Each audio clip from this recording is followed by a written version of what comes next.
കാണാതെ പോയാ? ഇല്ലില്ല, വൃത്തിയായിട്ട് അടിച്ചു വരുന്നുണ്ടല്ലോ നോക്കിയതാ. അലിസേ, നമ്മൾ ഈ ചുറ്റുവട്ടം ഒക്കെ അടിച്ചു വാരിയായിരുന്നോ? മുറ്റമൊക്കെ അടിച്ചിട്ടാ ഞാനിപ്പോ ഇങ്ങോട്ട് വന്നത്. ആണോ? ഇവിടെയൊക്കെ വൃത്തിയായിട്ടുണ്ട് കേട്ടോ, നല്ല രസമുണ്ട്. അലിസ, ഈ തെങ്ങില് തേങ്ങയുണ്ടോ? തേങ്ങ ഉണ്ടോന്ന് അറിയത്തില്ല, ഉണങ്ങി വല്ലതും കിടപ്പുണ്ടോന്ന് അറിയില്ല. വല്ല വീണ് കിടപ്പുണ്ടോ? ഞാൻ നോക്കിയില്ലേ ചേ. നീ ഒന്നും എടുത്തു വെച്ചിട്ടില്ലല്ലോ അല്ലേ? ഞാൻ എന്തിനാ എടുത്തു വെക്കുന്നത്? നമുക്ക് അതിന്റെ ആവശ്യമുണ്ടോ? നമ്മള് ഈ മാസം കൃത്യമായിട്ട് നമ്മൾ വാടക കൊടുത്തിട്ടുണ്ടല്ലോ അല്ലേ? പിന്നെ അത് ഇച്ചായ മുടക്കുവോ? കറക്റ്റായിട്ട് കൊടുക്കുമല്ലോ. കൊടുത്തിട്ടുണ്ടല്ലേ? ഇച്ചായ എന്തിനാ അല്ലെ എമ്പോത്തരം ഭാഷ സംസാരിക്കുന്ന പോലെ സംസാരിക്കുന്ന? അതുപോലെ ഉണ്ടായിരുന്നോ? അതെ, ഈ ലംബോദരം മാഷ് ഓമന കുട്ടം വിളിച്ചായിരുന്നേ. അതിന് അപ്പൊ ലംബോദരം മാഷ് ഇങ്ങോട്ട് വരുന്നു എന്ന് പറഞ്ഞു. വരട്ടെ, ഇനിയിപ്പോ എന്താ? അല്ല, പുള്ളി എന്തോ പ്രശ്നം സംസാരിക്കാനാ വരുന്നതെന്നാ പറഞ്ഞ. അതായിരിക്കുമല്ലോ. അങ്ങേർക്കൊരു ധാരണയുണ്ട്.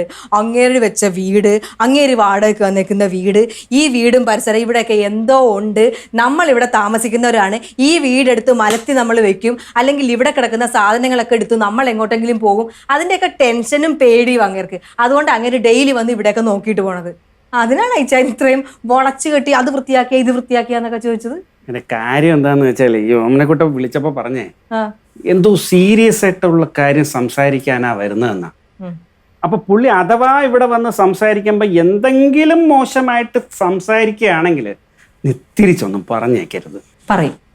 അങ്ങനെ അല്ല അലിസ, പറയരുത്. പറയും. എന്നാ വർത്താനാടി ഇച്ചായ, അങ്ങേര് ഇവിടെ വന്ന് എനിക്കിഷ്ടമല്ലാത്ത രീതിയിൽ എന്തെങ്കിലും സംസാരിച്ച ഞാൻ തിരിച്ചു പറഞ്ഞിരിക്കും. ആലിസ, പുള്ളി നമുക്ക് പിതൃതുല്യനല്ലേ? ആർക്ക് പിതൃതുല്യൻ? എന്റെ അപ്പച്ചൻ ഇങ്ങനെയാണാ? ഇച്ചാന്റെ അപ്പച്ചൻ ഇങ്ങനെയാണാ? അവരാരും ഇങ്ങനത്തെ വിവരം കേട്ട വർത്താനൊന്നും പറയത്തൊന്നുമില്ല. അവരൊരാൾക്ക് വീട് വാടക കൊടുത്തിട്ടുണ്ടെങ്കിൽ മാന്യമായിട്ടേ പെരുമാറത്തുള്ളൂ. അവരൊന്നും ഇങ്ങനെ പറയത്തില്ലെങ്കിലും ഒന്നുമില്ലെങ്കിലും അത് ഓമനക്കുട്ടന്റെ അമ്മായി അച്ഛനും സുലോചനയുടെ അച്ഛനും ഒക്കെ അല്ലേ. അപ്പൊ ആ ബഹുമാനം, ആ റെസ്പെക്ട് നമ്മൾ പുള്ളിക്ക് കൊടുക്കണം. അതാണ് ഈ ബഹുമാനം എന്ന് പറയുന്നതേ. ഒരാൾക്ക് അങ്ങോട്ട് കൊടുത്താൽ മാത്രമേ ഇങ്ങോട്ട് കിട്ടത്തുള്ളൂ. ആ ഒരു മര്യാദയൊന്നും അങ്ങേരെ അർഹിക്കുന്നില്ല. എനിക്ക് എന്തെങ്കിലും ഇഷ്ടപ്പെടാത്ത രീതിയിൽ അയാൾ സംസാരിച്ചാൽ ഞാൻ പറഞ്ഞിരിക്കുവോ ചായ? അലിസ, ഞാൻ പറയണേ നമുക്ക് അയാൾ വന്ന് സംസാരിച്ചിട്ട് നമ്മുടെ കയ്യിൽ നിന്ന് എന്തെങ്കിലും തെറ്റ് പറ്റിയിട്ടുണ്ടെങ്കിൽ നമുക്കത് തിരുത്താം. അതല്ല, നമുക്ക് പറ്റാത്ത എന്തെങ്കിലും ഉണ്ടെങ്കിൽ നമുക്കത് സമാധാനത്തോടെ പറഞ്ഞ് നമുക്കതിനെ ശരിയാക്കി എടുക്കാം. എങ്ങനെ ശരിയാക്കി എടുക്കും? സമാധാനത്തോടെ സമാധാനത്തോടുകൂടി സംസാരിക്കാം, സംയമനത്തോടെ സംസാരിക്കും. സംയമനത്തോടുകൂടി സംസാരിക്കാൻ ഈ ആലീസിനെ കിട്ടൂല്ലേ ചായ? ഈ ചായൻ വായില കുന്നിൽ അപ്പനായിരിക്കും. പക്ഷെ ഞാൻ അങ്ങനെയല്ല, എന്നെ അങ്ങനെയല്ല വളർത്തിയിരിക്കുന്നത്. ഇതിൽ കൂടെ ഓടുന്നതേ പത്രോസിന്റെ ചോരയാണ്. ഈ പത്രോസ് എന്നെ പഠിപ്പിച്ചേക്കുന്നത് ഒരാൾ വന്ന് നിനക്ക് ഇഷ്ടമില്ലാത്ത രീതിയിൽ എന്തെങ്കിലും സംസാരിച്ച അവരോട് തിരിഞ്ഞു നിന്ന് മുഖത്ത് നോക്കി കാര്യം പറഞ്ഞേക്കണമെന്നാ. എനിക്ക് ഇഷ്ടമില്ലാത്തതാണ് പറയുന്നതെങ്കിൽ ഞാൻ പറഞ്ഞിരിക്കും. വേണ്ട വേണ്ട, ഇച്ചാൻ ഒന്നും പറയണ്ട, ഞാൻ പറഞ്ഞിരിക്കും. പറയണ്ടെന്ന് പറഞ്ഞില്ലേ? ഞാൻ പറയുന്നു, ഒന്ന് നീ കേക്ക്.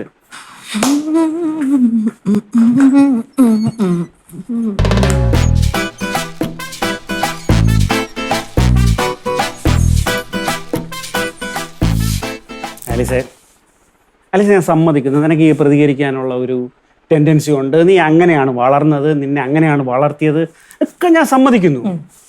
പക്ഷെ ഒരു വയസ്സായ മനുഷ്യൻ എന്തോ ഒരു വലിയ പ്രശ്നമായിട്ട് ഇങ്ങോട്ട് വരുന്നു. അപ്പോ നമ്മൾ stepping into the shoes of other person എന്ന് പറഞ്ഞാൽ അയാളുടെ പ്രശ്നത്തിലേക്ക് നമ്മളൊന്ന് നിന്ന് നോക്കണം. അപ്പൊ അയാൾക്ക് പറയാനുള്ള എന്താണെന്ന് നമുക്ക് കേൾക്കണം. നമ്മൾ ഒരിക്കലും പ്രജുഡിസ്ഡ് ആയിട്ട് നമ്മൾ ഒരു കാര്യത്തെ സമീപിക്കരുത്. എന്ന് പറഞ്ഞാൽ മുൻവിധിയോടുകൂടി നമ്മൾ ഒരു കാര്യത്തെ കണ്ട് ഞാൻ ഇങ്ങനെ തന്നെ പ്രതികരിക്കാൻ പോവുകയാണ് എന്ന് വിചാരിച്ചിരിക്കാതെ കാര്യം എന്താണെന്ന് കേട്ട് അത് മനസ്സിലാക്കി അതിനനുസരിച്ച് പ്രതികരിക്കുക. ഇച്ചായ, ഈ വരുന്ന ആള് ആദ്യം ഇച്ചായം പറഞ്ഞ ഇത്രയും നീളമുള്ള ഇംഗ്ലീഷ്, അത് കഴിഞ്ഞിട്ട് പിന്നെ രണ്ടാമതൊരെണ്ണം പറഞ്ഞില്ലേ, stepping into the shoes എന്ന് പറഞ്ഞാൽ അയാളുടെ ഭാഗത്ത് നിന്ന് ചിന്തിക്കാനും പിന്നെ മുൻവിധിയോടുകൂടി എന്തെങ്കിലും പ്രശ്നങ്ങളായിട്ടാണ് വരുന്നെങ്കിൽ ആ പ്രശ്നത്തിൽ നിന്നുകൊണ്ട് മര്യാദയായിട്ടാണ് സംസാരിക്കുന്നതെങ്കിൽ തിരിച്ച് ഞാനും മര്യാദയോട് പെരുമാറും. പക്ഷെ അല്ല എന്നുണ്ടെങ്കിൽ ആലീസിന്റെ തനി സ്വരൂപം ഇനി ലംബോദരൻ എന്നല്ല, ഇച്ചായെന്നല്ല, ആരാണെങ്കിലും അറിയും. ഇനി നിന്നോട് മോശമായിട്ട് പെരുമാറിയാ നീ വേണമെങ്കിൽ അങ്ങനെ പ്രതികരിച്ചോ. പക്ഷെ ആ പ്രതികരിക്കുമ്പോഴും നമ്മൾ നമ്മുടേതായിട്ട് ഒരു കൾച്ചർ, മനുഷ്യന് കൾച്ചർ തന്നിരിക്കുന്നത് എന്തിനാണ്? എന്റെ ഇച്ഛായ എന്ത് കൾച്ചർ എന്ന് പറഞ്ഞാലും ഈ വീട്ടിൽ എനിക്ക് വേണ്ടി പറയാൻ ഞാൻ മാത്രമേ ഉള്ളൂ. അങ്ങനെ നീ പറയരുത് കേട്ടാ. നിന്നെ ആരെങ്കിലും എന്തെങ്കിലും പറഞ്ഞിട്ടുണ്ടെങ്കിൽ ഞാൻ അദ്ദേഹത്തെ തന്നെ ഞാൻ തിരിച്ചു വഴക്ക് പറഞ്ഞിട്ടുണ്ട്. അദ്ദേഹം എടി ലംബോദരൻ മാഷ്, അദ്ദേഹം എന്ന് പറയുന്ന പ്രായത്തെ മാനിച്ചിട്ടാണ്, അല്ലാതെ എനിക്ക് വേണ്ടിട്ട് ഇച്ചായൻ എപ്പ വാ തുറന്നിട്ടുണ്ട്? അങ്ങനെ ആരോട് വാ തുറന്നിട്ടുണ്ട്? ഒരാളോട് ഇച്ചായൻ വാ തുറന്നിട്ടില്ല. എന്റെ ആലിസെ, ഞാൻ അദ്ദേഹത്തോട് പ്രതികരിക്കുമ്പോ അല്ലെങ്കിൽ ഞാൻ അദ്ദേഹത്തോട് തിരിച്ചു പറയുമ്പോ നീ അവിടെ ഇല്ലായിരുന്നു, അതുകൊണ്ട് നീ കേട്ടില്ല, അത്രേ ഉള്ളൂ. അദ്ദേഹത്തോട് പറയാനുള്ളത് ഞാൻ പറഞ്ഞു. പിന്നെ ഗേറ്റ് അടച്ചായിരുന്നു. എന്റെ ഇച്ചായന് 3 നേരം കഞ്ഞി തന്നാണ് വളർത്തിയത്. ഗേറ്റ് മലർന്നു കിടക്കുകയാണ്, അടഞ്ഞു കിടക്കുകയാണെന്ന് ഞാൻ നോക്കിയിട്ടില്ല. ഇനി അദ്ദേഹം വരുമ്പം ഇച്ചായന് പേടിയുണ്ടെങ്കിൽ ഇച്ചായൻ പോയി അടക്കി. എനിക്ക് ഈ അദ്ദേഹത്തെ പേടിയില്ല, ബഹുമാനവും ഇല്ല. ഞാൻ പറയുന്ന ഇച്ചായൻ ഒന്നും പറയണ്ട. ഇച്ചായ എന്റെ പൊന്ന ആലിസ, കഷ്ടമാണ് കേട്ടാ. ഇച്ചായൻ എന്തിനാ ഇതിന് മാത്രം പേടിക്കുന്നത്? അങ്ങേര് ഇവിടെ വരട്ടെ, എന്നിട്ട് കാര്യം പറയട്ടെ, അപ്പൊ നമുക്ക് ദേഷ്യപ്പെടുകയില്ലോ എന്നൊക്കെ അന്നേരം തീരുമാനിച്ച പോരെ. എന്ത് ചെയ്യൂന്ന് പറയാ, ചെകുത്താന്റെയും കടലിന്റെയും നടുക്കായല്ലോ ഞാൻ. അദ്ദേഹം വന്നു. അദ്ദേഹത്തെ സ്വീകരിക്കാൻ ഞാൻ പോണോ അതോ ഇച്ചായൻ പോവോ? താലപ്പൊലി ബെഞ്ചാമരോ ഒരു വിളക്കൊക്കെ എടുക്കട്ടെ ഞാൻ. അല്ല അദ്ദേഹത്തിന് നമ്മൾ നല്ലപോലെ സ്വീകരിക്കണ്ടേ ഇച്ചായൻ? ആലിസേ, നീ ഒന്നും മിണ്ടാണ്ടിരിക്കും. നീ എന്തോന്ന് റേഡിയോ അടി, ഒന്നും മിണ്ടാണ്ടിരിക്കും. നീ മിണ്ടാന്ന് ഇവിടെ ഇരിക്കും. ഞാൻ പോയി എന്താന്നുള്ളത് കേട്ടിട്ട് ഒരു പരിഹാരം കാണാൻ പറ്റുമെങ്കിൽ ഞാൻ സംയമനമായിട്ട് പരിഹാരം കാണാം. നീ അങ്ങോട്ട് വന്നേക്കരുത്. പോരട്ടെ കിളവൻ, എന്തൊക്കെയായിരിക്കും പറയാൻ പോണെന്ന് ആർക്കറിയാം. ഈ വായിലൊക്കെ ഒന്നല്ലപ്പനാണെങ്കിൽ എല്ലാം കേട്ട് മിണ്ടാതെ ഓച്ചാനിച്ച് നിൽക്കും. കിളവ എന്റെ ഇച്ചാനെ എന്തെങ്കിലും പറഞ്ഞ ഇവിടെ ഇരുന്നാ ശരിയാവത്തില്ല. എന്താ പറയുന്നെന്ന് കേക്കട്ടെ പോയി.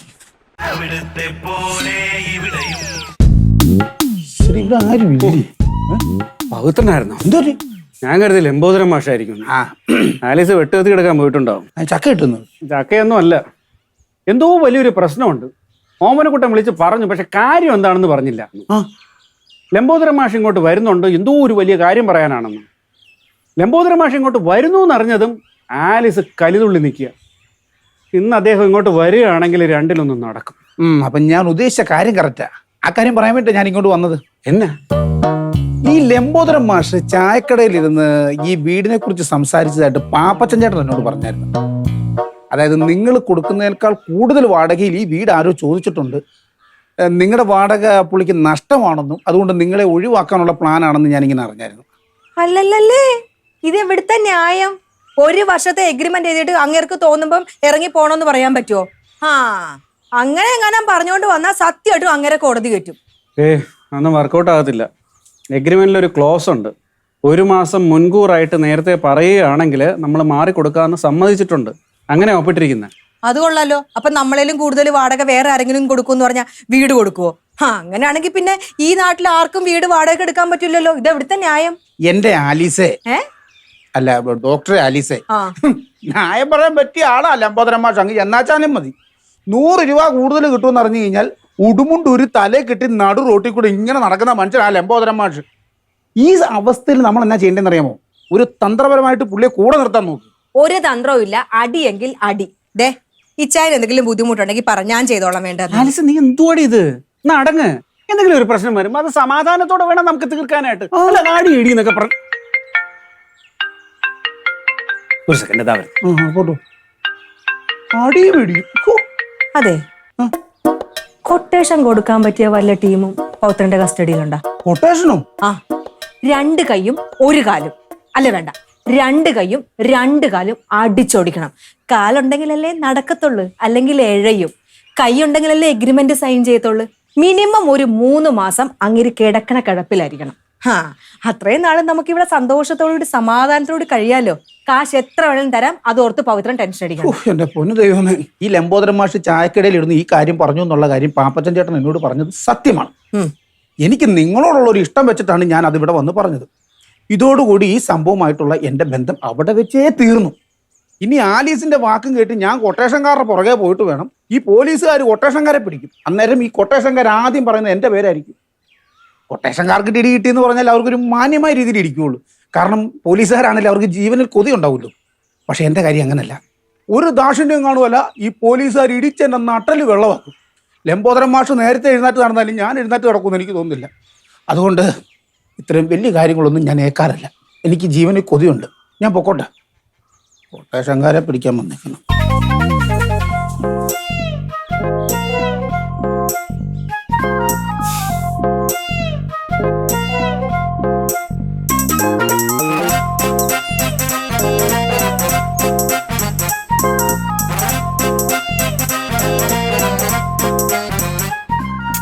അല്ല എന്നാലുവേ പുതിയ വാടകക്കാരെ അന്വേഷിക്കുന്നു എന്ന് പറയുമ്പോൾ അതെന്തിനായിരിക്കും?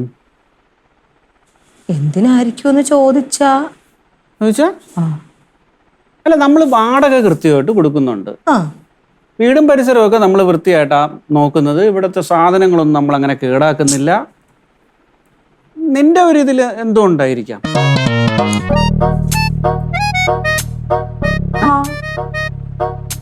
ആന്ന് പറഞ്ഞ ഓമനക്കുട്ടന്റെ അടുത്തുള്ള ദേഷ്യം കൊണ്ടായിരിക്കുവോ? എനിക്ക് തോന്നതേ ആ ഈ ഓമനക്കുട്ടനും ഉം. ഇച്ചാനുമായിട്ടുള്ള ഒരു കൂട്ടുണ്ടല്ലോ, ഉം. അത് അങ്ങേർക്ക് അത്ര ഇഷ്ടമല്ലാന്ന് എനിക്ക് തോന്നുന്നു. അങ്ങനെയാണെങ്കിൽ ഓമനക്കൂട്ടൻ വിളിക്കുമ്പോൾ അത് പറയണമല്ലോ. അങ്ങനെ ആ രീതിയിൽ എൻ്റെ അടുത്ത് മാഷ് ഒരിക്കലും സംസാരിച്ചിട്ടുമില്ല, ഓമനക്കൂട്ടൻ അങ്ങനെ സൂചിപ്പിച്ചിട്ടുമില്ല. എന്റെ അടുത്ത് ഒരിക്കൽ അങ്ങനെ സൂചിപ്പിച്ചിട്ടുണ്ട്, പക്ഷെ അതൊരു ഇഷ്ടക്കേടായിട്ടൊന്നും എനിക്ക് തോന്നിയിട്ടില്ല. ഇനി സുലോചന നീ ആയിട്ട് എന്തെങ്കിലും പ്രശ്നമുണ്ടോ? പിന്നെ ഞാനും സുലോചനായിട്ട് എന്ത്, ഞങ്ങൾ തമ്മിൽ നല്ല സ്നേഹത്തിലല്ലേ. അതാണ് അതിൻ്റെ ഒരു അത്ഭുതം. നീ എവിടെ പോയാലും ആ ഭാഗത്തുള്ള എല്ലാ സ്ത്രീകളുമായിട്ട് ഭയങ്കര ഉടക്കും, അവരാണ് നിന്റെ ശത്രുക്കൾ. പക്ഷെ ഇവിടെ സുലോചനയായിട്ട് നിനക്ക് ഒരു കുഴപ്പമില്ല. ഇനി ദൂരെ കൂടുതലുള്ളതുകൊണ്ടാണോ എന്തോ ആണോടെ? അപ്പോൾ അതും അല്ല പ്രശ്നം. എന്തായിരിക്കും? വേറെ വാടകക്കാരെ അന്വേഷിക്കുന്നു എന്ന് പറയുമ്പോൾ നമ്മളിവിടെ ഓമനക്കുട്ടനെ സഹായിക്കാനാണല്ലോ ഈ വീടെടുത്തത് തന്നെ. പിന്നെ മാഷ് നീയുമായിട്ടുള്ള ഡീലിങ്സ് അത്ര പോരാ. നല്ല ടസിലുണ്ട് പുള്ളിക്ക്. നിന്നെ തീരെ ഇഷ്ടമല്ല. അത് എന്നെ ചൊറിയാൻ വന്നാൽ ഞാൻ തിരിച്ച് മാന്തു വെച്ചായ അത് ആരാണ്? നിന്നെ പൂതനെ എന്നൊക്കെ പുള്ളി വിളിച്ചിട്ടുണ്ട്. അത് ഞാൻ തിരിച്ച് എന്തൊക്കെ വിളിച്ചിട്ടുണ്ട് അങ്ങനെ എന്റെ മനസ്സിൽ. അതായിരിക്കും ആർക്കറിയാം. ഈ ചാൻ ഇത്ര പേടിക്കേണ്ട ആവശ്യമൊന്നുമില്ല. ഇനി ഈ വീടില്ലെങ്കിൽ നമ്മൾ വേറെ വീടെടുത്ത് പോകും. നമ്മൾ അങ്ങനെ തോപ്പിക്കേണ്ട കാര്യമൊന്നുമില്ല. നമ്മൾ എവിടെ താമസിച്ചാലും പൈസ കൊടുത്തിട്ടാണ് താമസിക്കുന്നത്. അത് ശരിയാണ് കേട്ടോ. എനിക്ക് എന്നാലും അങ്ങോട്ട് മനസ്സിനെ നമ്മളെ ഇഷ്ടപ്പെടാതെ ഇവിടെ നിന്ന് മാറി പോവുകയാണെങ്കിൽ ഓക്കെ.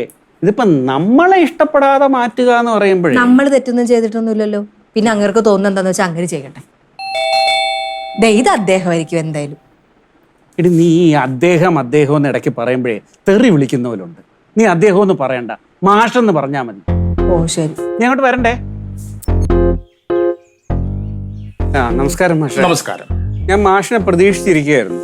ഓമനക്കുട്ടൻ വിളിച്ചായിരുന്നു, മാഷ് ഇങ്ങോട്ട് വരുന്നുണ്ട്, എന്തോ അത്യാവശ്യ കാര്യം പറയാനുണ്ടെന്ന് പറഞ്ഞു. ഞാൻ തന്നെയാണ് ഓമനക്കുട്ടനോട് കാര്യം വിളിച്ചു പറയാൻ പറഞ്ഞത്. ഡോക്ടർ, ഞാൻ ഈ വീട് വാങ്ങിയത് 10 കൊല്ലം മുമ്പാണ്. അന്ന് ഞാൻ ഇതിന് എത്ര രൂപ കൊടുത്തെന്നറിയാമോ? ഇല്ല, അറിയില്ല. വലിയ വില കൊടുത്താ വാങ്ങിയത്. അന്ന് ഞാനിത് വാടകയ്ക്ക് കൊടുത്തിരുന്നെങ്കിൽ 10,000 രൂപ വാടക കിട്ടുമായിരുന്നു. അന്നത്തെ 10,000 രൂപയ്ക്ക് ഇന്നത്തെ മൂല്യം എത്രയാണെന്ന് ഡോക്ടർക്ക് അറിയാമല്ലോ. ഒരു 20,000 രൂപ വരും. അപ്പൊ ഡോക്ടർക്ക് കാര്യങ്ങൾ അറിയാം. ഞാനൊന്ന് ചോദിക്കട്ടെ, ആ കണക്ക് പ്രകാരം ഇപ്പൊ ഡോക്ടർ എനിക്ക് തരുന്ന വാടക കുറവല്ലേ? മാഷ് എന്താ ഉദ്ദേശിക്കുന്നത്? അടുത്ത മാസം മുതൽ എനിക്ക് വാടക കൂട്ടിത്തരണം. ഡോക്ടർ പറഞ്ഞതുപോലെ 20,000 രൂപയാണ് ഞാൻ പ്രതീക്ഷിക്കുന്നത്. ആഹാ, അത് കൊള്ളാല. 14,000 രൂപ മാസ വാടകയ്ക്ക് 1 വർഷത്തേക്ക് എഗ്രിമെന്റ് എഴുതിയിട്ട് ഇപ്പൊ 20,000 രൂപ വേണമെന്ന് പറഞ്ഞാൽ അത് എവിടുത്തെ ന്യായമാ? അല്ലെ പിന്നെ എഗ്രിമെന്റ് എഴുതരുതായിരുന്നു. എഗ്രിമെന്റിലും വേറെ കാര്യങ്ങളുണ്ട്. 1 മാസത്തെ നോട്ടീസ് തന്ന് വാടകക്കാരെ ഒഴിപ്പിക്കാൻ ഉടമസ്ഥന് അധികാരമുണ്ട്. അല്ല, അതിനൊരു കാരണം വേണ്ടേ? കാരണങ്ങൾ ഒരുപാടുണ്ട്. നിങ്ങൾ ഈ വീടും പരിസരവും വൃത്തിയായി സൂക്ഷിക്കുന്നില്ല.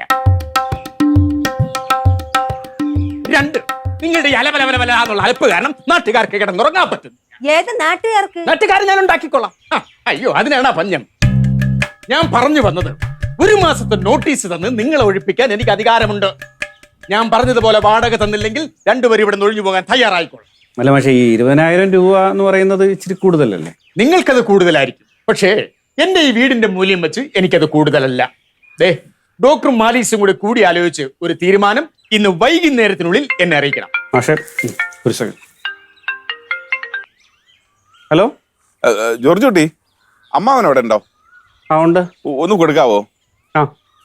ഓമനക്കുട്ടനാ. ഹലോ. അമ്മാവ ഞാനാ. ആ മനസ്സിലായി, പറ. അമ്മാവ അതേ മറ്റേ രാവിലെ വന്ന ആളില്ലേ, അങ്ങനെ അമ്മാവനെ കാണാൻ ഇവിടെ വന്ന് നിൽക്കണ. കാര്യങ്ങൾ തീരുമാനിക്കുന്നേ ഉള്ളൂ അയാളോട് പറ. അല്ല, ഇതെന്തോ അത്യാവശ്യമാണ്, അമ്മാവന്റെ അടുത്ത് നേരിട്ട് സംസാരിച്ചേ പറ്റുള്ളൂ എന്നാ പറയണേ. ശരി, കൊടുക്ക്. അമ്മാവൻ. ഹലോ, ഞാനാ മാഷേ. ഒരു കാര്യം പറഞ്ഞാൽ അത് നടത്തിയെടുക്കാൻ കുറച്ച് സമയമെടുക്കും. ഇങ്ങനെ ധൃതി പിടിക്കല്ലേ. പരമേശ്വര സാറ് സംഗതി ഒഴിഞ്ഞു, വേറെ വീട് കിട്ടിയെന്ന് പറഞ്ഞു. അതെങ്ങനെ ശരിയാവും?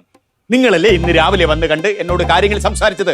ഇങ്ങനെ മിനിറ്റിച്ച് കാര്യങ്ങൾ മാറ്റിയാൽ എങ്ങനെ ശരിയാവും? ഞാൻ എന്ത് ചെയ്യാനാ? പരമേശ്വര സാറ് രാവിലെ വേണമെന്ന് പറഞ്ഞു, ഇപ്പൊ വേണ്ടെന്ന് പറയുന്നു. കിട്ടിയതാ? വാക്കിന് വിലയില്ലാത്ത വിഡ്ഢികൾ. ഇത്തരക്കാരുമായി ഇടപാടിന് പോകുന്നവരെ തല്ലണം.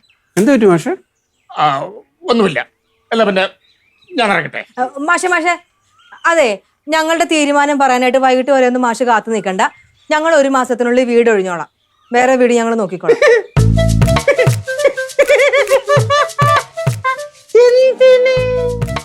നമ്മൾ 1 വർഷത്തേക്കല്ലേ എഗ്രിമെന്റ് എഴുതിയിരിക്കുന്നത്. നിങ്ങൾ എന്തിനാ വീട് മാറുന്നത്? നിങ്ങൾ വീട് മാറേണ്ട ആവശ്യമേ ഇല്ല. അല്ല, മാഷല്ലേ പറഞ്ഞത് വാടക കൂടുതൽ തരണം, അല്ലെങ്കിൽ ഞങ്ങൾ ഇവിടുന്ന് മാറണമെന്ന്. എന്തായാലും വാടക കൂടുതൽ തരാൻ ഞങ്ങൾക്ക് നിർവാഹമില്ല. അതുകൊണ്ട് വേറെ വീട് ഞങ്ങൾ നോക്കിക്കോളാം. അയ്യോ, ഈ ആലീസിന്റെ ഒരു കാര്യം ഞാനൊരു തമാശ പറഞ്ഞതല്ലേ. എനിക്ക് വാടക കൂടിക്കിട്ടാൻ വേണ്ടിയെന്നല്ല ഞാൻ അങ്ങനെ പറഞ്ഞത്. ഞാൻ അങ്ങനെ പറഞ്ഞാൽ നിങ്ങൾ എന്ത് പറയും എന്നറിയാൻ വേണ്ടി പറഞ്ഞതാ. അല്ലല്ല, അത് വേണ്ട മാഷെ. ഞങ്ങൾ ഇവിടെ താമസിക്കുന്നതുകൊണ്ട് മാഷിനൊരു ബുദ്ധിമുട്ട് ഉണ്ടാവരുത്. അതുകൊണ്ട് ഞങ്ങൾ വീട് വേറെ നോക്കിക്കോളാം. അങ്ങനെ പറയരുത്, ഞാനത് സമ്മതിക്കത്തില്ല. വാടക ഇത്രയും കൃത്യമായി തരുന്ന വാടകക്കാർ ഒഴിഞ്ഞു പോകുന്നത് എനിക്ക് ഇഷ്ടമല്ല. നിങ്ങൾ പോകരുത്. അത് മാത്രല്ല മാഷെ, ഞങ്ങൾ ഈ വീടും പരിസരവും ഒന്നും വൃത്തിയായിട്ട് സൂക്ഷിക്കുന്നില്ല. പിന്നെ തന്നെയല്ല, എന്റെ ഈ അലപ്ര കാരണം ഈ നാട്ടിലുള്ളവർക്കും അയൽക്കാർക്കൊന്നും കിടന്നുറങ്ങാൻ പറ്റുന്നില്ല. എന്തിനാ വെറുതെ എല്ലാരെയും ബുദ്ധിമുട്ടിക്കുന്നത്? അതുകൊണ്ട് ഞങ്ങൾ മാറുന്നതല്ലേ നല്ലത്. അല്ല ഡോക്ടറെ, ഈ ആലീസ് എന്തെങ്കിലും കൊച്ചുകുട്ടികളെ പോലെ ഞാനൊരു തമാശ പറഞ്ഞതല്ലേ. അല്ല ആലിസ, മാഷ് പറയുന്നതിലും കാര്യമുണ്ട്. ഒരു കാര്യമില്ല ഇച്ചായ. നമുക്ക് 1 മാസത്തിനുള്ള ഒരു വീട് കണ്ടുപിടിക്കാനാണ് പാട്. ഇച്ചാനും ബുദ്ധിമുട്ടാണെങ്കിൽ ആ പവിത്രനോട് പറഞ്ഞാ പോരെ? മാഷ് വാടക കൂടുതൽ വേണ്ടെന്ന് പറഞ്ഞല്ലോ. എന്റെ ഇച്ചായ, ഇപ്പൊ തന്നെ വാടക ഭയങ്കര കൂടുതലാ.